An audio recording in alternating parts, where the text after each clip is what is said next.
First things first, never be there for them when they're not there for you. It's just that simple.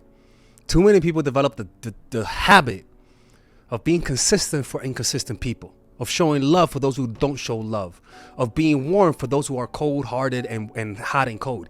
The problem that people have is that too many people are way too freaking optimistic. They think they live in a Disney movie.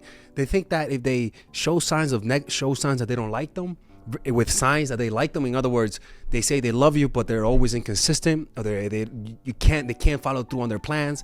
You rather focus on the words and not the action, which is reality itself. And what I'm trying to tell you, you should never be consistent for people who are inconsistent in your life. Never give when you never received from that person, and never keep giving when they don't reciprocate what you give to them. And these are the rules of life that a lot of people who are optimistic, who are naive, who show a lot of love, have a lot of empathy, they tend to fall for this trap of trading consistency for inconsistency. So that means that when they need you most, they're there for you, but then when you need them, they're not there for you. Then that happens a lot. Right? Where you're at the beck and call of people, and everyone around you, you're there for them. But then when you need them, they're not there for you. You want to know why? It's because they just didn't respect you from the start, and you weren't paying attention. You were so selfish. And I mean selfish, I mean you were so needy. You were just thinking of yourself, of your pain, that you failed to notice how this person doesn't really want you, doesn't really respect you, but they'll take what you offer them. They'll take the value that you have, but they won't give anything in return. And obviously love is not something that it is reciprocal, actually. First things first, isolation. Nothing spells toxic than when someone wants to isolate you from your friends and family. When someone wants all of your time and devotion, all of your energy for them, to the point where they completely isolate you from those around you. What tends to happen when you get isolated in different forms: psychological isolation, where they tell you everyone is a threat; physical isolation, where they literally remove you from where you are, right? Emotional support isolation, where they talk bad about people, is kind of the first one. Those things tends to distort reality. It puts you in a state of dependence, where the other person who's isolating you has everything that you need. You become completely dependent on them, emotionally, physically, or even isolation could be financial isolation, where they tell you to completely depend on them and quit your job. Nothing wrong with that. Nothing wrong with, I wish I had a sugar mama, right? Nothing wrong with some isolation, but complete isolation is problematic, because you lose touch with reality. You start losing support of friends and the ear of your friend. You gotta understand, when you're in love, you are not rational. You are like a crackhead. And the voice of reason is your friends and family. They're not privy to that person's charm. They're not privy to that person's manipulation. They don't have the same emotional bending, the same emotional connection that you have with them, which will distort reality. So your friends and family are so crucial to keeping one foot in reality. So what they'll want to do is remove that voice of reason, that voice of rationality in your life through isolation, where they'll demonize them or completely remove you from them. But now look, I'll say this: if somebody moves you to Italy and you're in New York City, that's not isolation, okay? Oh my fucking God, he isolated me. I'm in Italy eating pasta. Shut the fuck up, okay? I'm like, what the fuck are you complaining about? But the problem would be when they get possessive. And me personally speaking, I don't know how the fuck I never dated a woman who was that toxic. I don't know how. But it seems like a lot of people that I know have dated women who scream at them in public, who say you ain't shit in public. And it's kind of like, that is a form of isolation. Because most likely that same girl tries to be his comfort, tries to be the only source of comfort, so that then she could be the only bitch in his life, and he has nowhere else to go because he has completely isolated himself and closed off all his options. Next one, go in debt for someone. You do not go in debt for someone. You do not try to pay their debts unless you guys are married and you guys been together for a long time. But never go in debt for someone. Never sign your name on something someone's asking you for a favor just because you love them. Never co-lease anything financial. I recommend you keep your finances to yourself. Even if married, look, I have there's a lot of married coaches that talk, and they say that, you know, if you marry someone, their debt is your debt. Fuck that shit. What the hell are you talking about? Their debt is my debt. Not even go there. Next one. Never use drugs for someone. Never get peer pressure by your partner. I know this sounds crazy, but you know, I'll be a little toxic.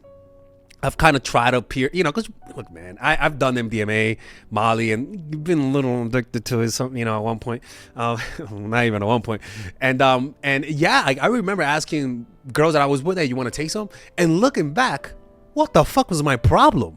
Like, thank God they said no. They said no. Like just thinking back at it, just shows you that like how toxic drugs can make you as a person, honestly.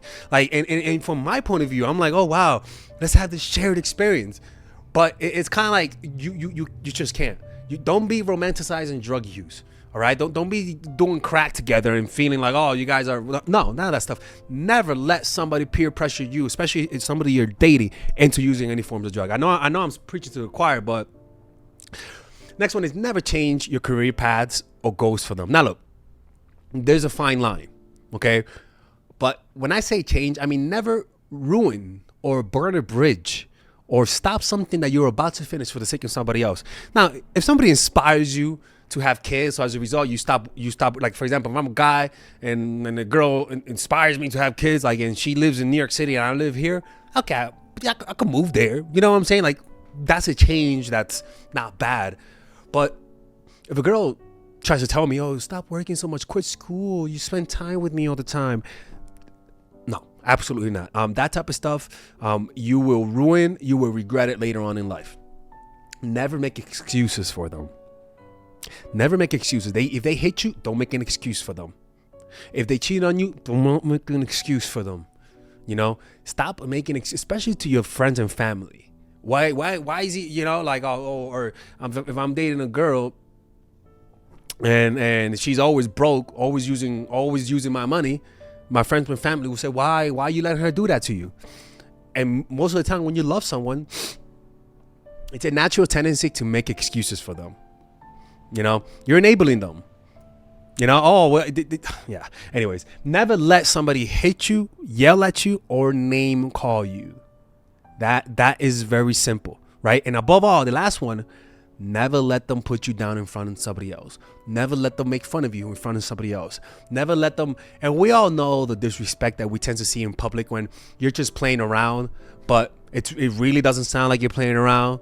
You know what I'm saying? Like, oh, look at Tyrone. Look at Tyrone. Him and his small dick ass self. Tyrone, tell him about that. Hey man, what the fuck is that, man? Fuck you talking about, man? I got a small dick. Name's Tyrone, right? Come on, man. You cannot let somebody do that to you, right? Somebody who disrespects you in front of your friends and family really don't respect you, and you should just walk away from them.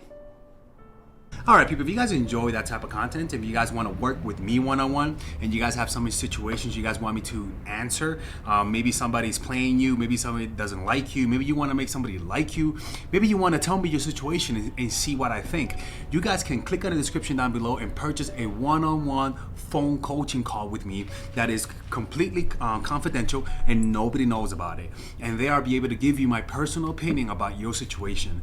And at the end of the day, when you work with me, you're gonna get answers, all right? The point is that you're not gonna waste your time.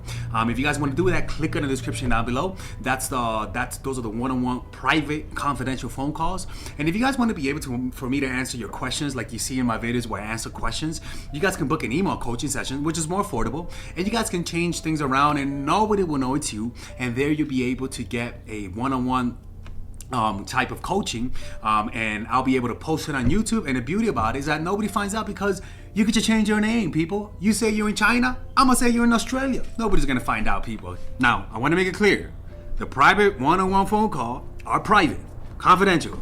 The email coaching calls, as you guys can see, are things that I post on YouTube. They're more affordable and they let me post a video on it. As long as you change things around, nobody will know it's you.